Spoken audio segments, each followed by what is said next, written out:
গোটা মেট্রোটাই আগুন লেগেছে। আনন্দ পড়েছে যে আগুনটা চলছে, হ্যাঁ, ওইটা কালকে এখানে ঘটবে। ওখানে তো প্রচুর দেহ পাবেন, কিন্তু অনেক মিসিং, ময়নার ছেলেরা মিসিং মেদিনীপুরে। আনন্দপুরের কারখানায় কোন রকম অগ্নি নির্বাপক ব্যবস্থা নেই। থাকবে না তো, পয়সা মাল দিয়ে দিয়েছে লোকাল কাউন্সিলর, মাল দিয়ে দিয়েছে, টাকা ছাড়া কিছু হয় না। এখানকার এক কাউন্সিলর মহিলা বলছিল, শুনেননি? বলেছিল মানহানির মামলা করবে আমার বিরুদ্ধে। বলছে অন্যরা ঘনারা তো 150 টাকা স্কোয়ার ফিট নেয়, আমাকে একটু কম দেবে, 50 টাকা স্কোয়ার ফিট।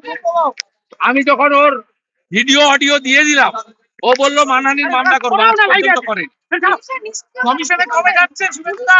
পুলিশ, তৃণমূলের কাউন্সিলর ইনভলভ হলে পুলিশ কিছু করবে না, পুলিশের চাকরি চলে যাবে, পুলিশকেও মাল খামাতে হবে। অতএব এটা একটা জয়েন্ট ভেঞ্চার, তৃণমূলের কাউন্সিলর, লোকাল ছোট ছোট প্রমোটার, ঠিকাদার আর সঙ্গে পুলিশ, এটা জয়েন্ট ভেঞ্চার। একা খায় না, 100 টাকা তোলে, 25 টাকা লোকাল আর 75 টাকা ওই মুড়ির টিনে করে কালীঘাটে পৌঁছে দেয়।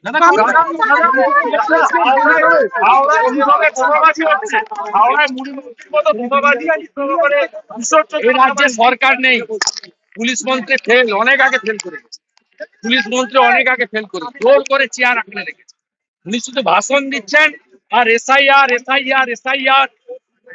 গণেশ কুমার কেন্দ্রীয় স্বরাষ্ট্রমন্ত্রীকে দেখে নেব, আমি তো ওর নামে মানহানির মামলা ঠুকে চালিয়ে করবো। আমি ওর দম ঢিলা করে আইনি পথে ছাড়বো বলে রাখলাম মুখ্যমন্ত্রী।